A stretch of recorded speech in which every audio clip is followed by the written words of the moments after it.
Bom, João, você tem produzido muito a partir da obra de Foucault já há alguns anos, e tem um texto bastante citado, Processo de Subjetivação e Novos Arranjos Urbanos, de onde eu vejo as pessoas extraindo uma definição de processos de subjetivação em Foucault. E eu gostaria de te ouvir, então, falar sobre essa noção em Foucault. Tá. Bem, os alunos estão no segundo período, né? Terceiro período. Então, é provável que você já tenha escutado várias vezes essa expressão processo de subjetivação ou modos de subjetivação, e vão escutar cada vez mais, né? É uma expressão que tomou conta da forma, inclusive, como a psicologia passa a definir seu objeto, né? Vocês vão ouvir muito mais de subjetividade como a definição do objeto da psicologia do que no meu tempo, no meu tempo de estudante, né, eu escutava a expressão homem, né? Modelo de homem, perspectiva de homem, etc. O que ocasionou isso, né? Aí vamos começar algumas hipóteses. A gente passou, principalmente no pós-guerra, anos 50, anos 60, especialmente em diante, mudanças muito aceleradas no campo cultural, né? E também mudanças muito aceleradas também no campo político-econômico, né? Quer dizer, o que a gente está vivendo hoje, né, com o coronavírus, né, seria impensável, por exemplo, há 10 anos atrás, né? Nós não estávamos tão globalizados e tão interdependentes como estamos hoje. Bem, então, isso levou muitos autores, e aí eu não estou falando só de Foucault, Deleuze-Guattari e outros, que usam a expressão de forma mais aberta, mas mesmo autores que usam a ideia de identidade, né, que é o contraponto que em geral a gente faz, subjetivação versus identidade, percebem que o que era chamado de identidade já não é mais um substrato fixo, né, algo que permanece igual a si mesmo, né? Mas é algo em permanente mudança, né? Tem um trabalho daquele psicólogo social, como é que Ciampa. chama? Identidade e metamorfose, como é que é? É o Ciampa. A ideia de identidade e metamorfose. Quer dizer, então, no campo das políticas, das ciências sociais, no campo da psicologia, no campo das ciências humanas, a gente passou a se preocupar mais e focalizar mais as mudanças do que as permanências. Por isso, muitos substituíram definitivamente a ideia de identidade e trocaram pela ideia de subjetivação. Bem, para falar como é que isso é visto a partir de Foucault, eu compartilhei com a Luciana, e ela deve ter compartilhado com vocês, um estudo mais recente que eu fiz voltado para os meus orientandos, inicialmente de mestrado e doutorado, para apresentar esse conceito de uma forma mais operacional, né?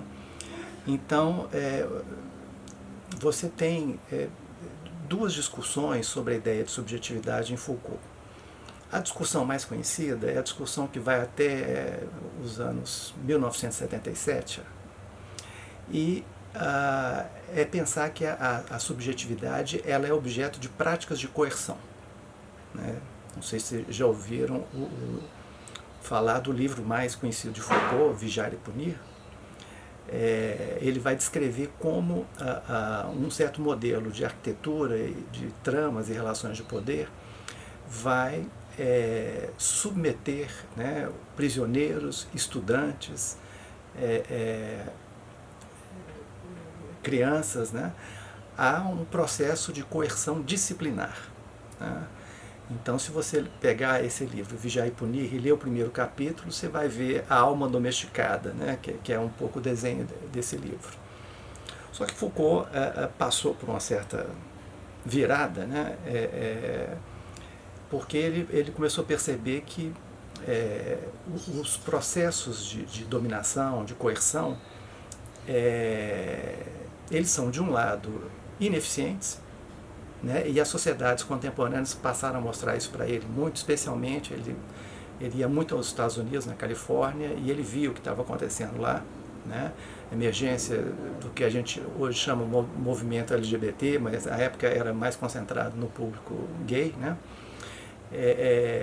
E se deu conta que não era uma sociedade que precisava da disciplina para lidar com essas situações, mas ele era uma sociedade que partia do pressuposto que as pessoas vão fazer as suas escolhas, e governar é lidar com esse fato. Então, a partir de 88, Foucault vai começar uma discussão de subjetividade, não apenas, né, como derivada de práticas de coerção.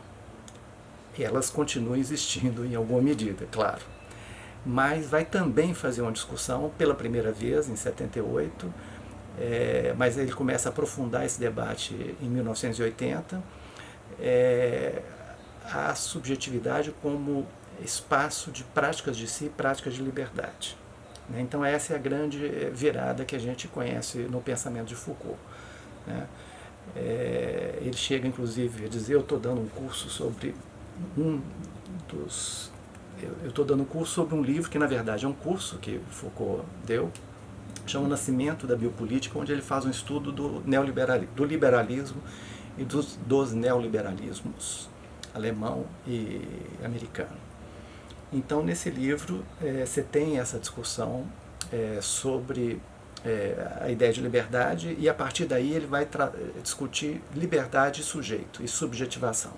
É o que você encontra em toda a produção dele nos anos 70 até o ano da morte, em 1984.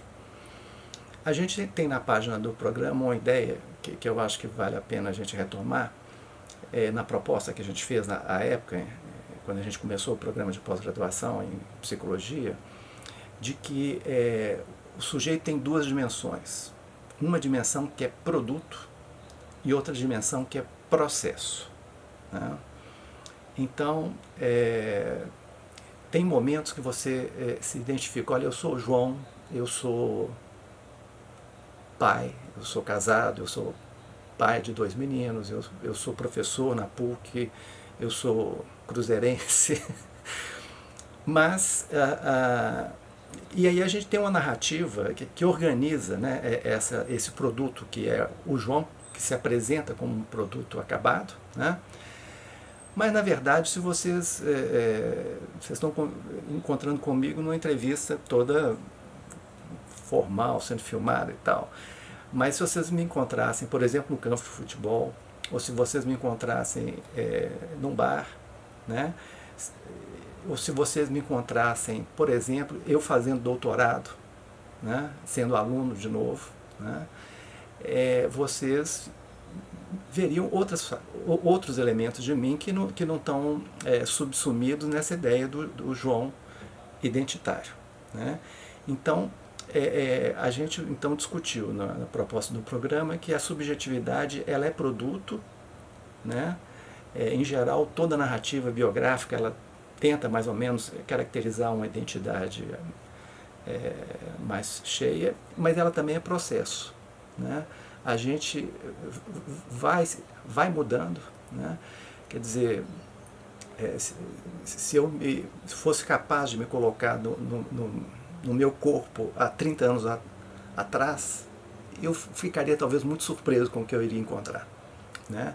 Não, e aí eu estou falando subjetivamente, né? O tipo de coisa que eu pensava, o tipo de coisa que eu queria, o tipo de perspectiva que eu tinha, né? Então, quando a gente faz pesquisa em psicologia, em geral o que a gente está tentando aprender não é exatamente a identidade acabada, a subjetividade como produto, mas a gente está tentando aprender durante o período que a gente, por exemplo, está fazendo as entrevistas ou fazendo observação de campo, que processos de subjetivação estão ocorrendo em determinado momento, né, e em determinado lugar, né? E aí eu defendo a ideia que a gente tem uma história da subjetivação, mas a gente também tem uma geografia da subjetivação, né? Você morar numa favela, né? Eu trabalhei muitos anos em unidade de saúde atendendo essa população e dentro da favela, com 3 cômodos distribuídos para 8 pessoas, né? Isso vai te colocar numa experiência subjetiva de outra ordem, né? Quando você transita pela favela, ou transitava, né, você via as pessoas na rua, né? Você podia ter um olhar de classe e falar, esse povo não quer trabalhar, está todo mundo na rua. Mas você pode pensar de outra forma, né? Não tem espaço ali para eles ficarem dentro de casa, né? Eles não têm acesso a uma condição de vida que a classe média tem. E, evidentemente, isso o subjetiva de outra forma, né? Então você tem uma geografia da subjetivação que está colocada, e segundo um geógrafo inglês, Edward Soldier, Foucault foi o primeiro intelectual, ele e um marxista, aquele das cidades, como é que ele chama? Bem, vamos seguir, depois o nome dele pode reaparecer. Mas foram as pessoas que, primeiro vez, no campo das ciências humanas, que sempre esteve muito preocupado com a história, começaram a se preocupar com a geografia e com o espaço, né? Então essa é uma contribuição grande de Foucault. Foucault e Deleuze, principalmente, né? Os dois eram filósofos, eram amigos, né? E eles tinham pontos em comum em algumas discussões, inclusive na discussão sobre subjetividade, e tinham também diferenças, né? Deleuze e Guattari são autores que também trabalham numa perspectiva de que, eu acho inclusive a expressão deles até mais interessante, né? Eles falam que a subjetividade é produzida, eles falam em produção de subjetividade, né? Produzida pelo quê? Produzida por uma série de agenciamentos, na expressão dele, ou no vocabulário de Foucault, por uma série de dispositivos que incluem a família, que a psicologia sempre supervalorizou, né, mas inclui a escola, né, a sua inserção social, a influência, por exemplo, hoje das novas tecnologias que também nos subjetivam, né? Então, essa é uma discussão que o conceito de processo de subjetivação ou produção de subjetividade nos permite fazer, né? Não mais restringir uma análise psicológica à relação entre mãe, pai, criança, né? A coisa do chamado Édipo, né? Até porque a família no tempo do Freud era a família que a mãe ficava por conta, inclusive em determinadas classes sociais, alfabetizava os filhos em casa, né? Hoje, com as mulheres e homens trabalhando, você tem uma condição de institucionalizar as crianças, né? Das creches à escola, muito mais cedo. Então você tem um mar de outros elementos que vão compor a experiência subjetiva dessas gerações, que não são mais a geração da classe média alta vienense que Freud conheceu, né? Atendi aí? Super, obrigada. De nada.